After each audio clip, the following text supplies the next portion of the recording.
Shalom, shalom, boa tarde.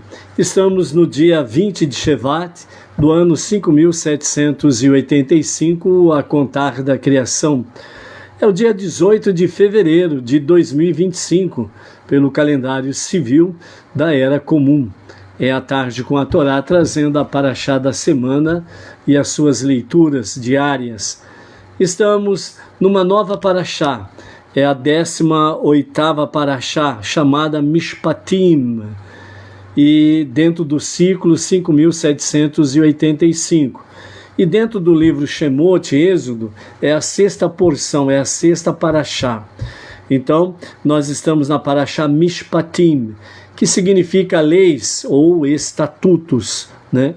E aqui nós temos, então, as questões de leis civil e criminal, que nós vamos ver alguns tópicos aqui para o nosso estudo semanal.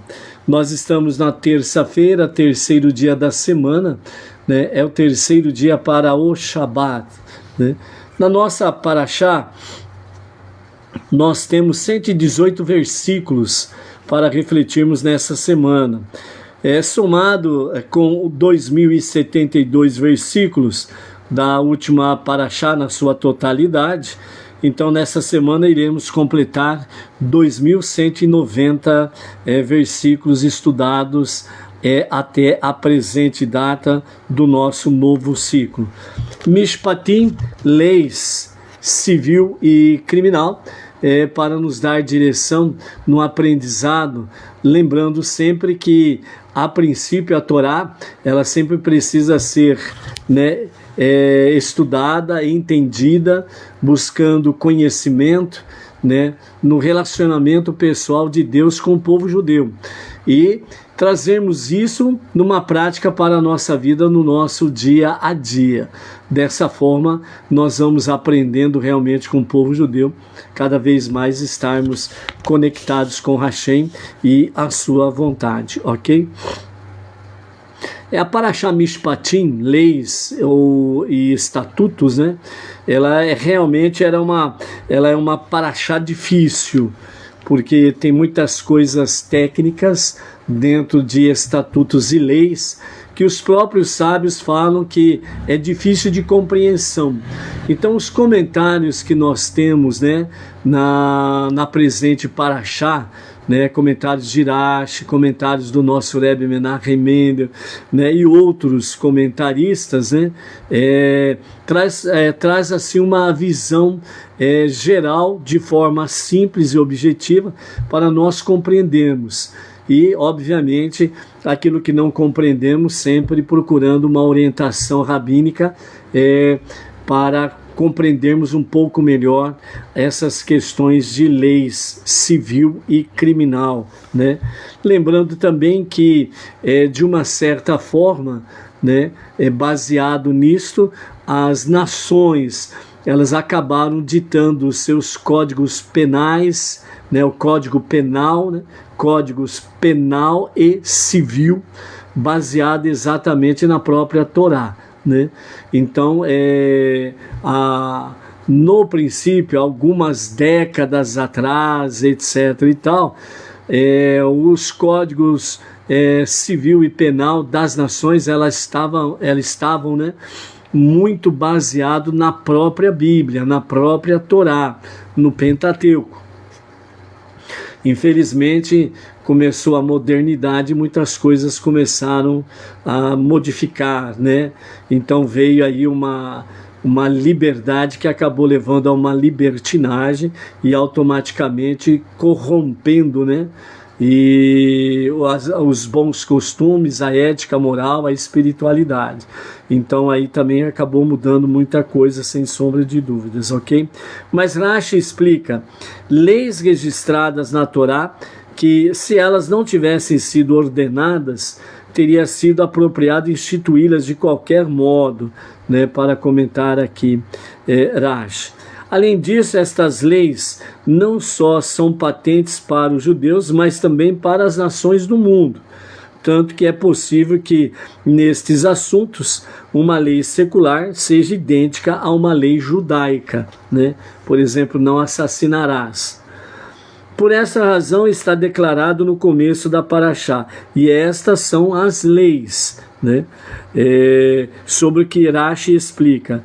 Estas também são do Sinai. Então, nesse aspecto aqui, o que nós temos é o capítulo 21, a nossa Parashá vai do capítulo 21 e vai até o capítulo 24, né, verso 18. Né? Então, o início da nossa Parashá, né, ela diz, e estas são as leis que você deve colocar diante deles. Rashi, ele explica que e estas, né, como inicia a nossa Parashá, ela tem uma conexão no hebraico, ve'eler ou eler, né? Então, quando, segundo os comentários de Rashi, quando uma passagem da Torá ela começa com eler, estas são, etc. e tal, se refere a um assunto novo. Mas quando inicia ve'eler, que é o caso da nossa Parashá desta semana, né? Como fala, né? Ve'eler, ha-mashpatim, né? Ha-mishpatim, né? Ou seja, ve'eler, mishpatim, está dizendo, e estas são as leis.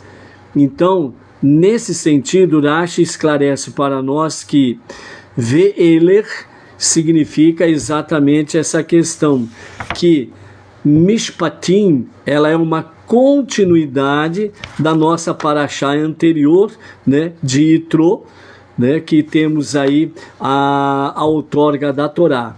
Então, Mishpatim e a Parashá Yitro, elas estão conectadas. Então, Mishpatim é uma continuidade, ou seja, os 10 ditos, Haseret Hadibrot, a outorga da Torá, aí vem para a Parashá Mishpatim, né? Ve'eler, significa, e estas são as leis que também foram dadas no Monte Sinai. Então é isso que Rashi comenta e explica para nós, para que possamos entender que não está, Mishpatim não está separada da Matan HaTorá, a outorga da Torá, a entrega da Torá, ok?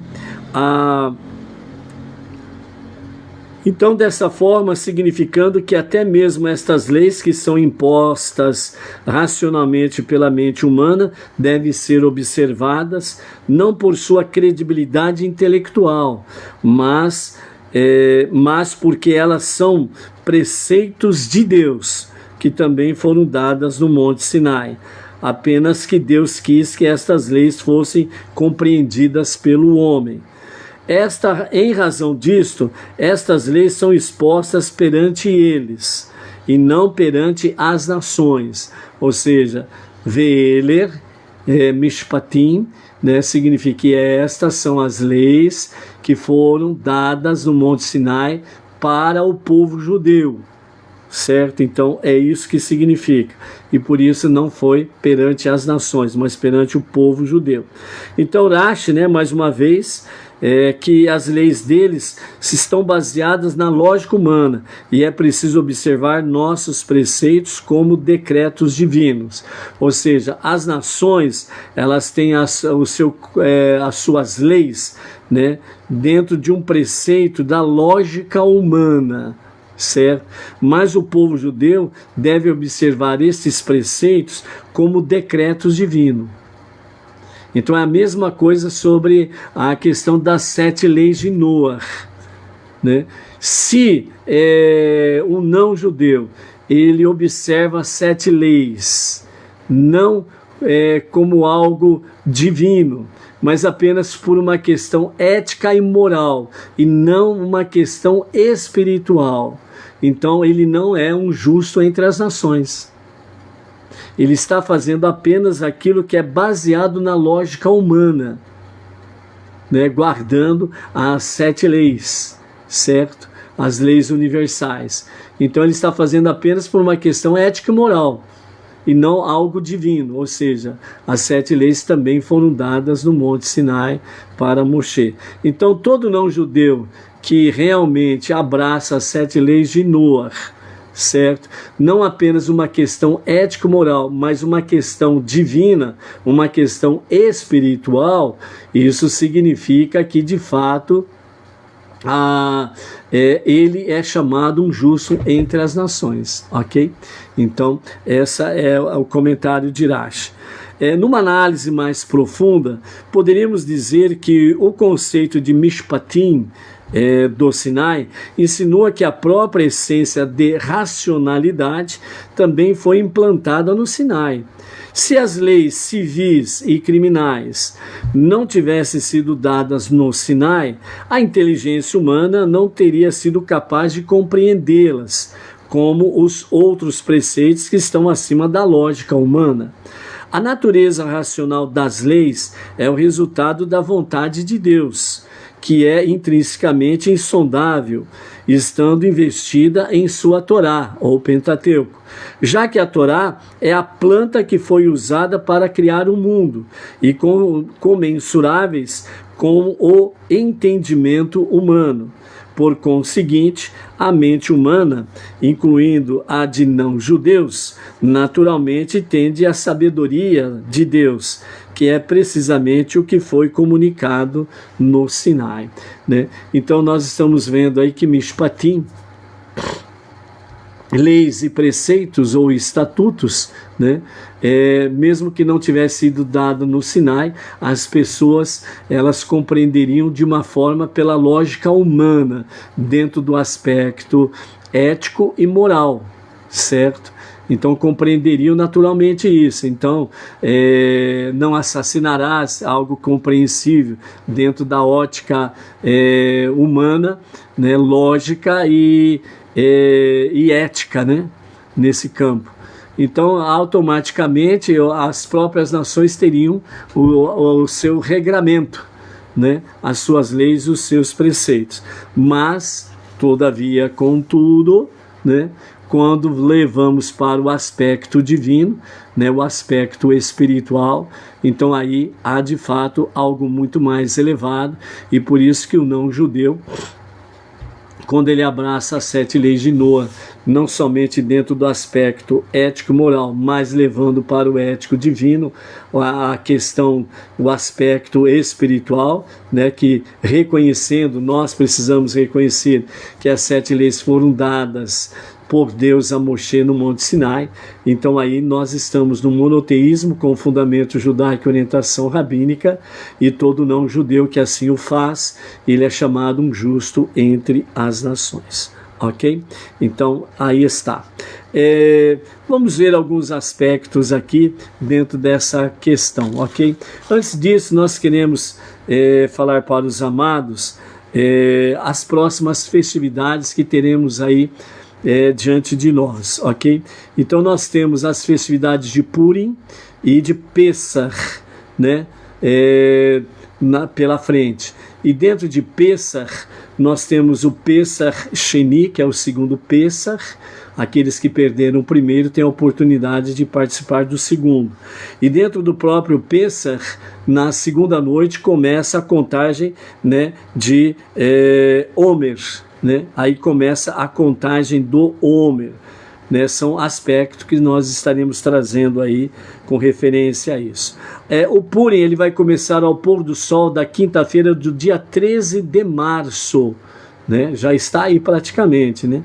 Então 13 de março ao pôr do sol, né? E vai terminar no anoitecer da sexta-feira, né? Então é o pôr do sol da quinta-feira e vai até o pôr do sol da sexta-feira. Pessach vai começar no sábado, ao pôr do sol do sábado, dia 12 de abril, né? Então teremos a primeira noite de Pessach, ok? E o Pessach, né, ele termina no pôr do sol do domingo, do dia 20 de abril, né? Então teremos aí pela frente, né, a semana toda de Pessach, ok? E aí, dentro desse aspecto, nós estaremos trazendo, né, os assuntos pertinentes, né, às festividades, realmente para estarmos fazendo as coisas de forma adequada e com orientação rabínica, ok? Baruch Hashem.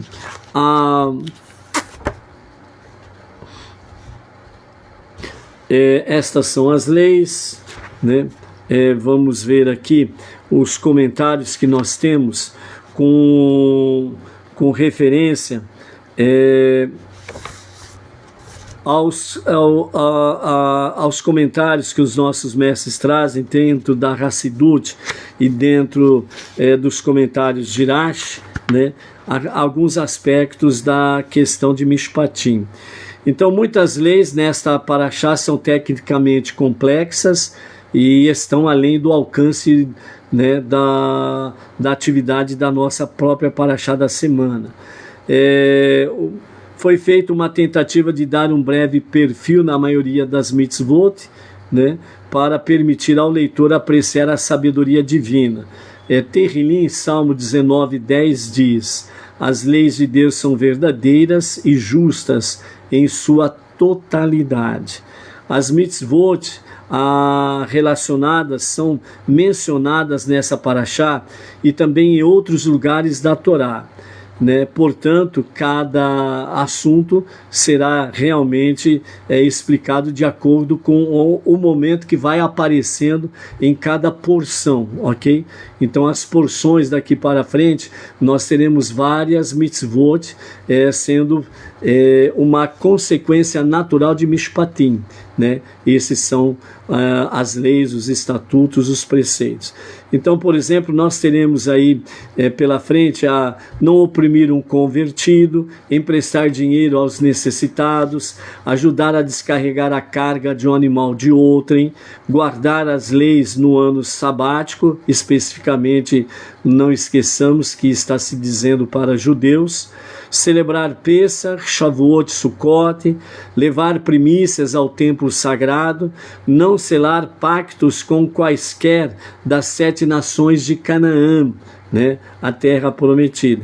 Então, Mishpatim, as diretrizes divinas que regulamentam a conduta entre um judeu e o seu semelhante, né? Então a Torá nos ensina que devemos observar, né, as classes de mitzvot, né? Então as duas classes de mitzvot que nós temos aqui para fazermos a nossa reflexão, ela está de acordo com mitzvot a respeito de Deus, o relacionamento entre o judeu e Deus, certo? E as mitzvot em relação a outro judeu, de um judeu para com outro judeu, ok? Então, são conhecimentos que teremos, mas não podemos esquecer dessa questão, certo? Dessas duas classes de mitzvot, preceitos. O judeu para com Deus e o judeu para com o judeu, né? E nessa questão, o aprendizado que nós podemos ter no sentido de nós podemos aplicar na nossa vida, no nosso dia a dia. Então esta paraxá nos ensina leis que tratam do dano causado a pessoas ou a propriedades. Essas leis recebem o nome de Mishpatim, que regulamentam a conduta entre o homem e seu semelhante e a vida em comunidade. Deus entregou aos judeus os 10 ditos, os 10 mandamentos, no Monte Sinai, na manhã do dia 6 de Sivan. No final daquele dia, Deus ensinou a Moshe os Mishpatim, e Moshe logo os ensinou ao povo judeu. Alguns dos Mishpatim já tinham sido transmitidos aos filhos de Israel, enquanto eles acamparam lá em Mará, né, as águas amargas, ainda antes da outorga da Torá. E os Mishpatim adicionais foram agora comunicados enquanto o povo ainda estava reunido ao pé do Monte Sinai. Todos esses acontecimentos aqui, para não perdermos a localização do tempo e da história, né? Tudo isso daqui se deu, né, exatamente uma transição de Moshe no Monte Sinai, e Deus falava com ele, ele descia e ensinava o povo, antes da entrega das 2 tábuas, entendeu? Então nós temos essa questão. Por quê? Porque quando foi entregue as tábuas, o povo estava fazendo adoração ao bezerro de ouro. E as 2 primeiras tábuas foram quebradas, certo? Então todo esse aspecto que nós estamos vendo aqui é exatamente antes da entrega das 2 tábuas, os 10 ditos, certo? Ou seja, literalmente a outorga da Torá, Matan HaTorá. Ok? Então, só para se localizar dentro da própria história aqui, ok? Os nossos sábios afirmam na Ética dos Pais, né, o Pirkei Avot, sobre 3 pilares que o mundo se sustenta: a verdade, a justiça e a paz. Se esses 3 pilares, né, verdade, justiça e paz, eles são quebrados, imagine a bagunça que vira o mundo, ok? Então você pode até comentar aí, né? Então o mundo já quebrou os 3 pilares. Calma, muita calma nessa hora. Baruch Adonai Eloheinu melech haolam she'akol yabid baruch.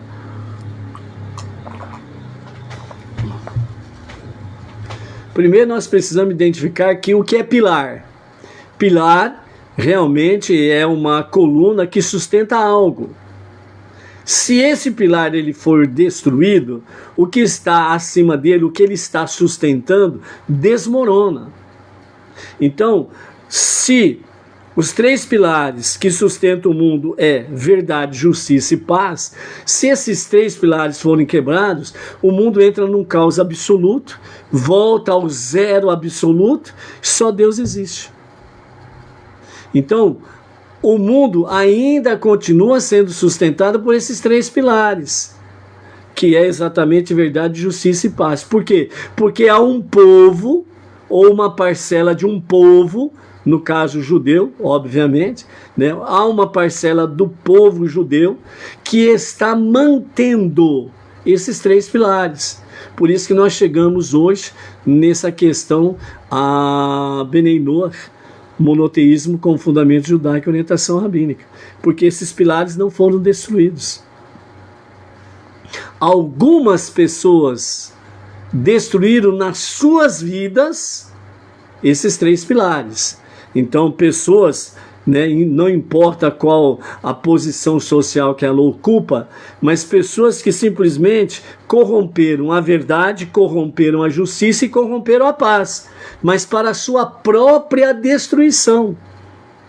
Tem atingido uma parcela da população na face da terra? Sim, tem atingido.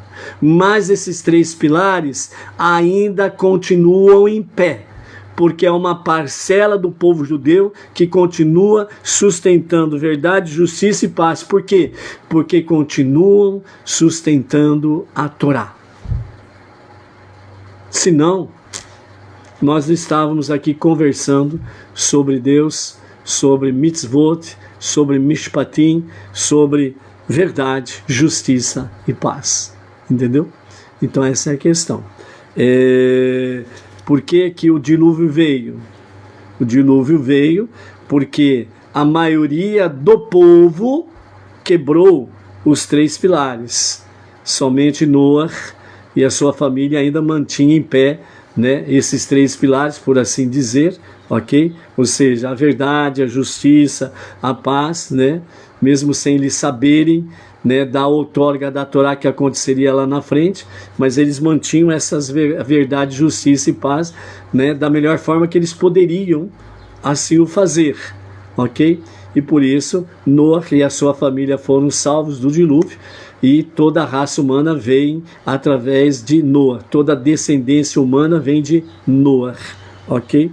Então Deus ordenou a Moshe: ensine os mishpatim ao povo de Israel, de maneira similar à de quem arruma a mesa, disponha-os de maneira clara e elucidativa, né? Então era para ensinar o povo realmente o mishpatim. Moshe esforçou-se ao máximo para apresentar as leis num sistema claro. Como recompensa, a Torá liga seu nome aos mishpatim, registrado em Shemot 21:1. E esses são os mishpatim que você disporá diante deles. Deus mandou Moshe avisar o povo de que qualquer disputa entre eles ou qualquer reivindicação que um judeu possa ter contra outro deve ser estabelecido pela lei da Torá, num tribunal judaico e não perante um tribunal gentil. Então as causas judaicas não podem ser levadas a um tribunal gentil. Um judeu é proibido de ir a um tribunal de justiça não judeu para uma decisão judicial, a não ser que receba permissão do tribunal judaico. Aí ele pode ir. Pois isso diminui a autoridade da Torá e causa uma profanação do nome divino. Justamente por causa disto é que Israel, né, o Estado de Israel, está precisando de correção, ser retificado. E o Mashiach, ele fará esse papel. Por quê? Porque o Estado de Israel, ele é um Estado político sem Torá. Apesar que nós vemos aí, né, a presença de rabinos, né, no meio das questões políticas, etc. e tal. Mas tudo isso daí é uma preparação para a revelação do justo Mashiach, para estabelecer em definitivo a Torá como a base de Israel e do povo judeu. E através disto, como diz o profeta Isaías, sairá de Jerusalém a palavra da Torá para as nações. Ou seja, a Torá, ela vai ser para todas as nações o ensinamento, onde realmente tudo estará de forma harmônica, equilibrada e estará cumprindo, de fato, literalmente, os três pilares, não somente em Israel, mas em todas as nações. Ou seja, a verdade, justiça e paz será plenamente, 100%, integralmente estabelecido nos quatro cantos do planeta, através do justo Mashiach. Ok? Então, esta é a realidade aí sobre a questão dos Mishpatim. Ok? Uma pergunta que faz: como Moshe ensinou a Torá ao povo judeu? Então, vamos ver como que era feito o ensinamento. Então, primeiramente, Deus ensinava a Moshe a mitzvah, ou as várias mitzvot, né, vários preceitos e leis juntas. Em sequência, então, Moshe, né, ele descia, falava com o povo, né, descia para falar com o povo, para ensinar o povo. Mas de que forma que era? Então, primeiramente, Deus falava com Moshe, depois na tenda da reunião de Moshe. Então, Aharon entrava na tenda de Moshe, Moshe ensinava tudo que aprendeu lá no Monte Sinai. Na sequência, depois que ele ensinava a Aharon, então entravam os filhos de Aharon, Eliezer e Eleazar, né, e Itamar. Então entravam os dois filhos de Arão. E aí Moshe repetia tudo que ele tinha dito para Aharon. Depois disso, né, eles sentavam, e aí então em seguida entravam na tenda da reunião os 70 anciãos.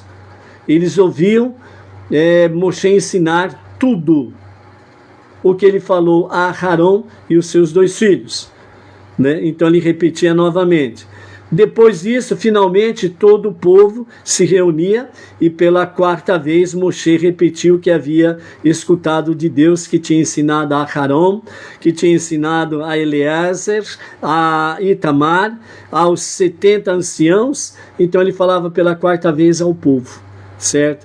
Então, agora Moshe saía, e então Aharon se punha de pé e voltava a ensinar a mitzvah a todos os presentes, e depois saía. E então Eleazar e Itamar repetiam todas as mitzvot em voz alta e saíam. E dessa forma se ensinava a todo o povo judeu, a todas as mitzvot, 4 vezes. Então Aharon ouvia 4 vezes, Eleazar e Itamar 4 vezes, os anciãos 4 vezes, né? E o povo ouvia 4 vezes os ensinamentos. Isso daí traz uma mensagem da seguinte forma: para conhecer bem esses assuntos, é necessário repetir o estudo várias vezes. Por isso que a o ciclo de estudos de Torá, ele é um ciclo anual. E ele vai se repetir no próximo ano. E assim sucessivamente. Então, para se aprender realmente a Torá, não basta estudar uma vez. Precisa ter uma continuidade de aprendizado, de estudos. Enquanto você estiver vivo, você precisa estar estudando. Ok? Então, qual que é o objetivo da repetição? Para que possa conhecer bem todos os assuntos de Torá. Por que que um rabino, ele fala as passagens da Torá, entre aspas, né, de cor e sorteado, né? Por que que ele sabe? Tal passagem está em tal lugar. No Talmud, em tal lugar está isso. Na Mishnah está assim, está assado. Por quê? Porque eles não estudaram apenas 4 anos, como se faz por aí de faculdades, né? E faculdades de teologia e companhia limitada, né? Só estuda 4 anos. Não. O estudo, por que que o ensinamento para as crianças judias, elas começam realmente desde a sua tenra idade. Vai aprendendo desde pequeno. Quando começam os estudos com as crianças de Torá, começam pelo livro de Levítico, onde está cheio de leis ali também. Começa exatamente pelo livro Levítico, a ensinar às crianças o estudo da Torá. E assim vão se desenvolvendo, vão crescendo. Então, quando um rabino ele está pronto aí com seus 30 anos para mais, ele já está bem afiado no entendimento, né? E aí eu fico sempre abismado de aparecer um não-judeu, né? Dando uma de sabidão, né? Aquele sabidão. O rabino ele disse tal coisa, mas eu não concordo com ele. Antes de você discordar do rabino, estuda 30 anos. Depois que você estudar 30 anos, Torá, 7 leis de Noa e companhia limitada, aí você senta para conversar com o rabino para discordar dele. Entendeu? Então, como diz Salomão em Provérbios, né? Não seja sábio aos teus próprios olhos, porque isso é uma ação de tolos. Entendeu? Então essa é a questão aí. Ok? Então é isso daí. É fabuloso, a Torá é maravilhosa, não restam dúvidas disso daí. Ok? Nos capítulos 21 e 22 da nossa porção, né? Nós temos aí 4 protótipos, né? De tipos de abusos, né? Então vamos dar uma olhadinha nesses 4 tipos de abusos, né? E vamos ver aí se a gente aprende alguma coisa dentro desse aspecto aí, ok? Então a leitura da nossa paraxá da semana, Mishpatim, é a base dos princípios mais fundamentais da lei civil até os dias de hoje. Responsabilidade, danos, injúria pessoal, criminal, relações de trabalho e até mesmo de transações financeiras. Além das espantosas ideias nas leis de responsabilidades, a outra dimensão de relevância dentro dessas leis é a sua aplicação pessoal. Baseada em vários versículos, né, da nossa porção da semana, dos capítulos 21 e 22 de Shemot, né, o tratado talmúdico Baba Kama destaca 4 protótipos de danos: o animal, o poço, o destruidor e o fogo.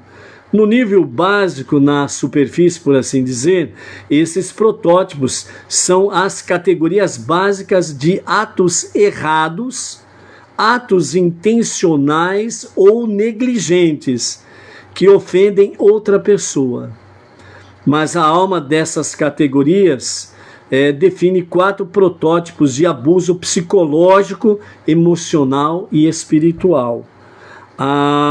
Cada um com muitos derivados. Então, o primeiro deles é chamado de agressão ativa, indiscriminada, e ela é comparada ao boi. A segunda, negligência, agressão passiva, é comparada ao poço. A terceira, indulgência excessiva, que é comparado ao destruidor. E o quarto, a fúria e outras forças destrutivas, que é comparado ao fogo, ok? Então vamos ver primeiramente a agressão ativa indiscriminada, o boi, ok? O boi dentro desse aspecto aqui. O comportamento egoísta, no qual uma pessoa vai atropelando tudo em seu caminho, pensando somente em si, insensível ao fato de que pode estar ofendendo outros ou outras pessoas dentro desse processo. Como um animal na floresta, continua servindo a si mesmo sem considerar os limites e necessidades dos outros. As escolhas são feitas basicamente pelas suas próprias necessidades emocionais, incluindo a tendência para seguir cegamente e indiscriminadamente seus próprios rumos e desejos. Né? Ou seja, essa agressão ativa indiscriminada, que é comparada ao boi, né?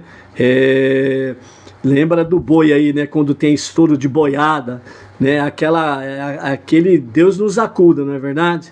Né? Que nem lá na Espanha tem a questão das touradas, quando soltam os touros pelas ruas, aquela multidão, né, de pessoas ali pelas ruas lá, né? O boi, ele vai vir, ele vai passar por cima, não importa quem esteja pela frente.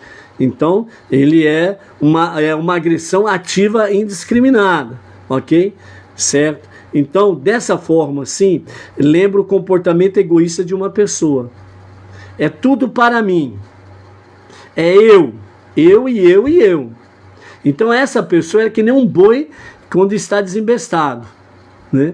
Então ele passa por cima das pessoas, não está nem aí se alguém se machucou, se ofendeu. O importante é eu me dar bem.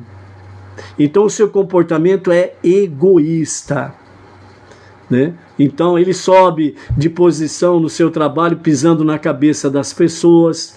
Ele age com agressão ativa indiscriminada. Não importa quem esteja pela frente, pode ser homem, mulher, novo, velho, pode estar em cadeira de roda, pode estar com deficiência auditiva, visual, física e companhia, não está nem aí. É uma agressão ativa indiscriminada. Então esse é um tipo de pessoa altamente egoísta. O segundo tipo é negligência, uma agressão passiva comparada ao poço, né? Em contraste à agressão ativa, o abuso também pode vir na forma de passividade. Por exemplo, um genitor que permanece em silêncio enquanto o outro genitor está machucando o seu próprio filho. Ele é um cúmplice do crime, entendeu? Então, ele é passivo. Ele está vendo que algo errado está acontecendo, só que não faz nada. Ele está vendo que alguém está sofrendo, mas ele não faz nada. Ele fica passivo, ele fica simplesmente, como diz o ditado aí, né? Fica na dele, né? E isso daí não pode. O abuso nem sempre significa que o abusador fez um ato. Pode também se manifestar na falta de ação.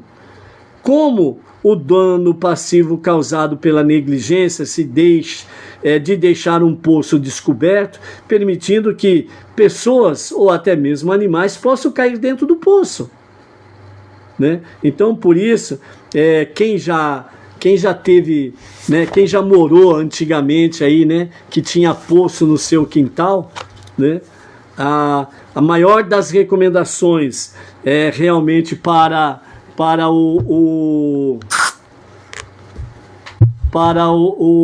os pais, para os filhos, não cheguem perto do poço.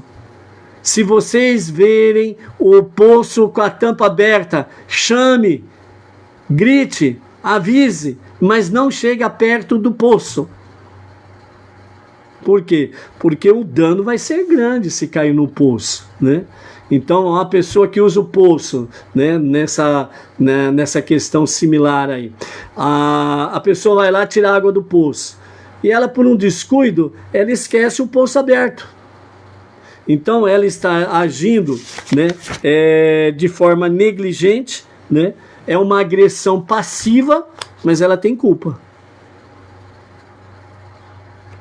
Então, é isso que precisa tomar cuidado. E quando fala do abusador, né, aquele que está cometendo um crime, né, ele está agindo de forma de abusador. Ele está cometendo algum crime violento, está cometendo uma grave ameaça a alguém, está agredindo alguém em defesa, etc. e tal. E você vê aquilo e você fica passivo. Então, você é um agressor passivo. Você não faz nada para impedir que aquele ato continue. É o que nós mais estamos vendo nos dias atuais, né? As pessoas sendo assaltadas nas ruas, sendo agredidas, vizinhos, né? Tendo problema lá de abusador, né? Com a mulher, os filhos, etc. e tal. Mas todo mundo fica em silêncio, quer ficar quieto, ninguém faz nada, né?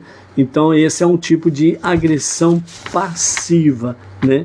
É semelhante à questão do poço.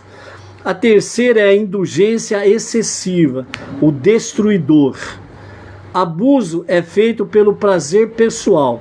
Nesse caso da indulgência excessiva, o destruidor, o abuso é feito por um prazer pessoal. A pessoa tem prazer, tem satisfação em fazer mal para alguém. Entendeu? Ela se sente, entre aspas, ela se sente feliz fazendo mal para o outro, né? As outras três formas de abuso, né? O egoísmo, a passividade e fúria, né? Não são necessariamente motivadas pela gratificação pessoal do abusador, né? O abusador, nos outros três casos, ele não tem um prazer pessoal, certo? Mas nesse caso aqui, a indulgência excessiva, o destruidor, o que o move é a satisfação, o prazer de causar dano a alguém. Seja danos, né, danos materiais, financeiros, sejam danos físicos ou qualquer coisa semelhante. Ele tem prazer nisto, certo? Ele tem prazer nisso. Mandar pessoas para a cadeia inocentes, ele tem prazer nisso. É um abusador excessivo, é um destruidor. Ele gosta de destruir famílias, ele gosta de destruir pessoas, vidas, e por aí afora vai. Por quê? Porque ele é motivado por um prazer pessoal, ok? E o quarto, né, que é fúria e outras forças destrutivas, que é comparado ao fogo, né? Fúria, vergonha e outras forças destrutivas na psique pode levar uma pessoa a ferir outras, né? Então, quando se fala nesse campo aqui, né, fúria, vergonha e outras forças destrutivas na psique da pessoa pode levar uma pessoa a ferir outras. Ou seja, uma pessoa que se sente inferiorizada, ela tem aquela questão complexo de inferioridade. Ela pode ser levada a uma fúria e atacar alguém, pode ser levada a uma vergonha, ela tem vergonha, porque ela acha que ela é menos do que todas as outras pessoas, ela se sente inferior e ela passa a atacar as outras pessoas, né? Então, qualquer coisa semelhante a isso tornam-se forças destrutivas na psique da pessoa. Então ela olha para as pessoas e ela vê nas pessoas como se fossem seus inimigos. E nessa sua fúria, vergonha, ela vai adquirindo forças destrutivas e pode levar realmente a ferir pessoas, né? A agredir, atacar, às vezes até pode levar ao extremo, né? Por quê? Porque ela não consegue, na sua psique, no seu intelecto, ela não consegue reagir a esse complexo de inferioridade, certo? Essa fúria, né? Como um fogo destruidor, né? Então ela não consegue reagir, então ela precisa realmente de tratamento, sem sombra de dúvidas, ok? Então todos os 4 métodos, né, causam dano, independe de qual seja, todos eles causam dano, porém cada um tem suas próprias características particulares, portanto a necessidade de enumerar a todas elas. A primeira e a terceira categoria, que é o boi e o destruidor, são forças animadas, enquanto o quarto é o fogo, que é uma força inanimada. Por isso que ela está na característica da psique, do intelecto, né? E a segunda poço, ela é estática, né? Em oposição às outras 3 que são móveis. As 2 opiniões do Talmud, né? Há 2 opiniões do Talmud sobre o significado do termo usado para a terceira categoria de dano, que é no hebraico chamado de mavê. E a terceira categoria é a indulgência excessiva, que é o destruidor. O Rav, ele afirma que significa uma pessoa causando prejuízo. E segundo Shemuel, significa um animal pastando, né? E a categoria do boi inclui estritamente um animal esmagador. Segundo essa opinião, as 4 categorias principais são apenas categorias de danos feitos pelas possessões de uma pessoa, não pela própria pessoa. A própria pessoa abusiva, que é a fonte de toda a destruição, merece sua própria classificação, né? Então, mas segundo ambas as opiniões de Rav e Shemuel, essa terceira categoria, indulgência excessiva, destruidor, ela é impulsionada pela autogratificação, porque é um abuso, o abuso que ela comete é para a sua própria satisfação, né? É uma questão, é o prazer de ver pessoas destruídas. E assim é chamada de destruidora, sendo a pior forma de abuso. A primeira opinião a ver como prazer do coração, prazer que consome a pessoa inteira, enquanto a última opinião a classifica como prazer do dente, uma forma penetrante de abuso que obstrui a fala, né? Então ela não fala, ela arranja os dentes, entendeu? Então ela age com o ranger dos dentes e ela procura destruir as pessoas à sua volta, né? Que é uma forma penetrante de abuso que obstrui a fala, impede a transmissão divina. Em termos psicológicos, isso se relaciona com os deleites deletáveis do palato, né? O palato, né? Que tem o sabor, né? Então é o sabor de fazer, é o prazer do sabor de fazer mal às pessoas, é a questão do prazer pessoal, ok? Quais são as consequências dessas 4 formas de abuso? Quando o boi causa dano com seu dente ou pé em domínio público, seu dono não é considerado responsável, pois espera-se que ele passe caminho ao léu, e, portanto, as pessoas deveriam ser cuidadosas sobre deixar suas coisas em local público. Se, no entanto, o boi passa por locais de outra pessoa, que não o seu dono, e ali causa danos, seu dono é responsável pelo total valor do prejuízo causado. Em contraste, se um boi causa dano em local público ou privado com seu chifre, seu dono é responsável pela metade do valor do prejuízo feito.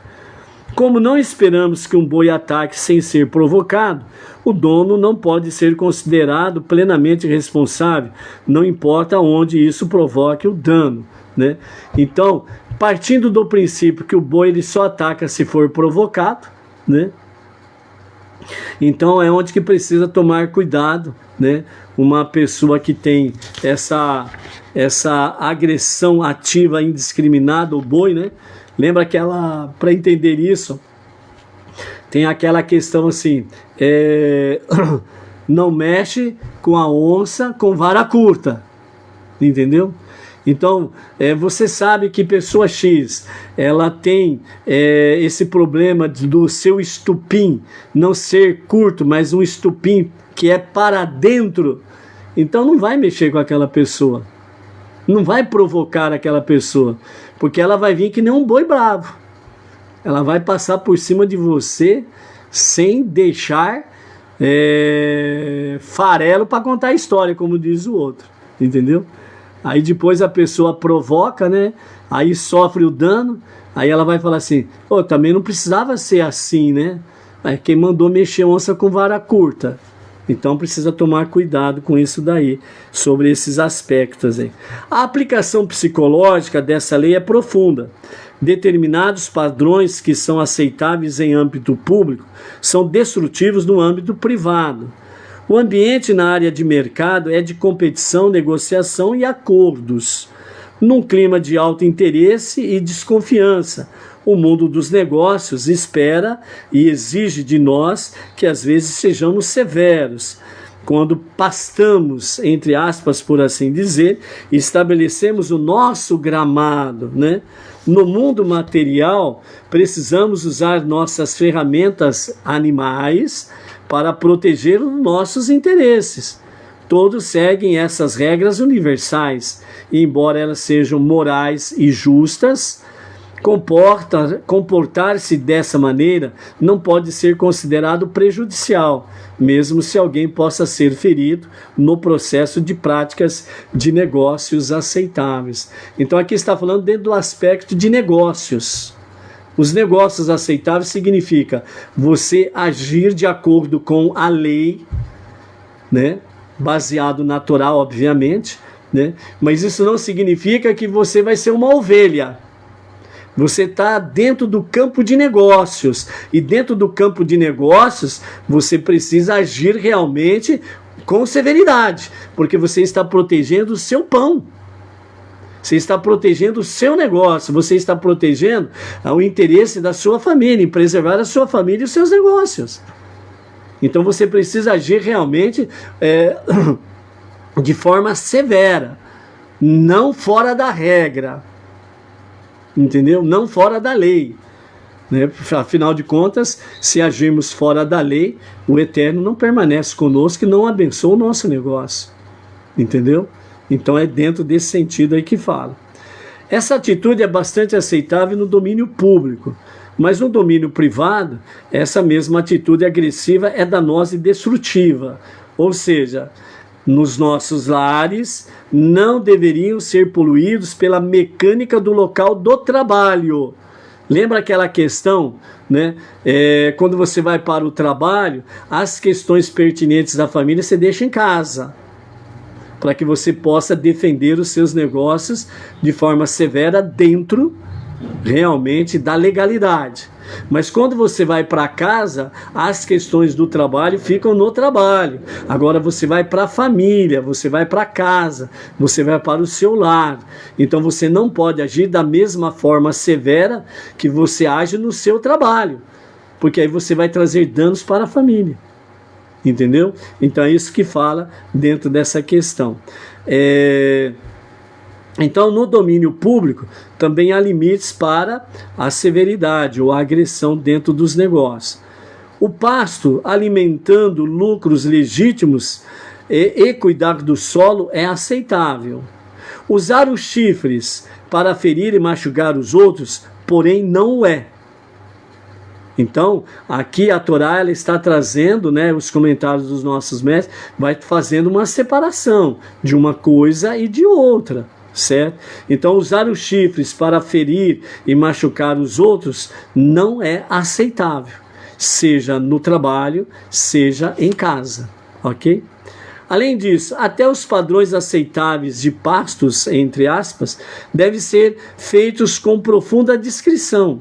Se causar dor ou dano a alguém, a lei declara que está livre de responsabilidades, mas se o dano persiste, então o perpetrador é classificado como um agressor e é considerado responsável pelos danos. Aí ele vai ter que corrigir os danos. O foco de entender esses fundamentos de abuso é, obviamente, servir como medicina preventiva, um termo muito usado dentro das questões trabalhistas, né? Medicina preventiva, e também usado dentro do próprio lar, medicina preventiva.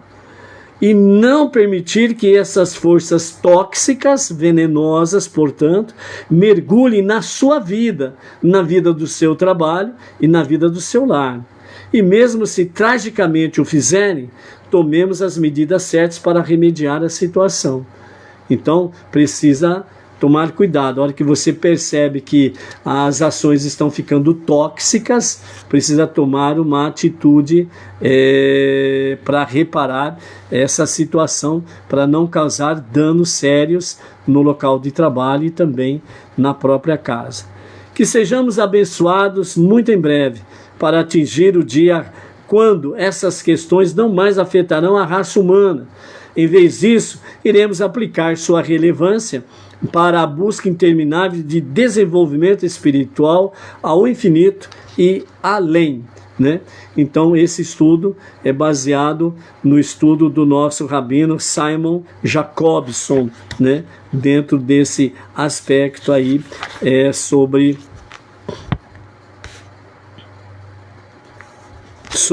Mishpatim, ok? Vamos ver o que o nosso Rebbe Menachem Mendel, para que nós possamos finalizar o nosso shiur, o que ele nos fala sobre esses aspectos aqui, né? Médicos físicos e médicos espirituais. Se alguém agride a outra pessoa, o agressor deve pagar pela cura completa, né, de quem foi prejudicado. Aquela questão olho por olho, dente por dente, que infelizmente ela foi deturpada pelos, entre aspas, né, pelos famosos teólogos por aí afora vai, que de teólogo não tem nada, mas aqueles, né, que se aventuram a falar do que não sabem, né? Mas ali, olho por olho, dente por dente, é aquilo que você entende nos dias de hoje como seguro de vida.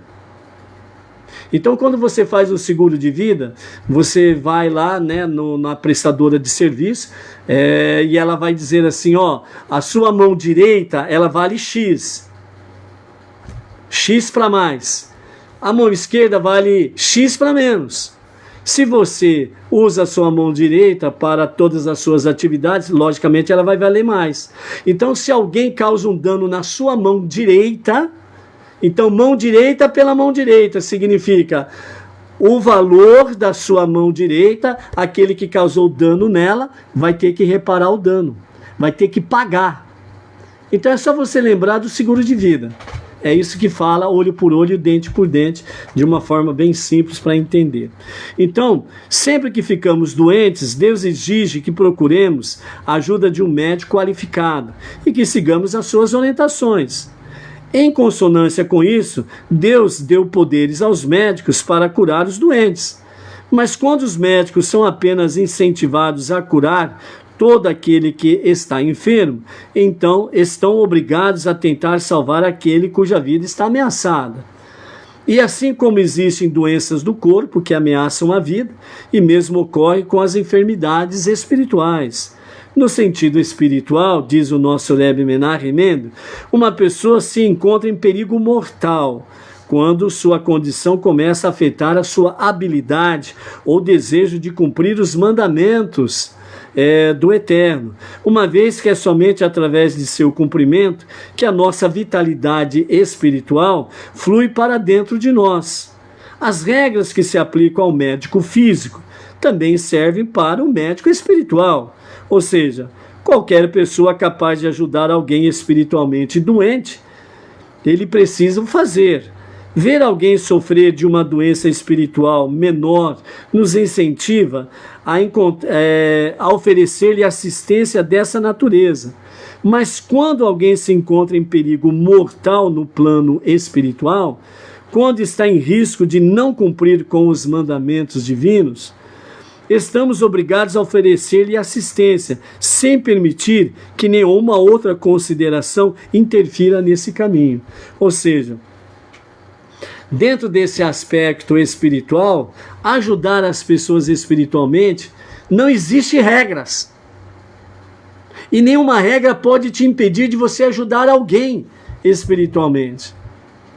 Por isso, né, é necessário que nós estejamos vivendo o nosso dia a dia em prol do próximo, para que nós possamos socorrer aqueles que estão doentes espiritualmente falando. Falta de conhecimento, falta de sabedoria, falta de entendimento. Você precisa ajudar, você precisa socorrer. Uma pessoa que você está vendo que ela está indo para um campo que vai levá-la a cometer um pecado A, B ou C, certo? Você vai lá ajudar essa pessoa. Fulano, cuidado, né? A sua vida é preciosa, Deus ama você. Né? Fazer o mandamento, a vontade divina, é algo precioso para a sua vida, para que Ele te possa proteger, te abençoar, te trazer refrigério, trazer realmente saúde, proteção, prosperidade, etc, etc, etc. Então, nós precisamos, entre aspas, sermos estes médicos espirituais. Então, Mishpatim traz para nós realmente estes desafios para que nós possamos aí sarar o mundo, curar o mundo, para que seja transformado na moradia de Hashem, ok? Então, Baruch Hashem por isso daí, vamos ficando por aqui hoje e no próximo shiur vamos continuar com Mishpatim. Tem muita coisa pela frente. Shalom, shalom, até lá.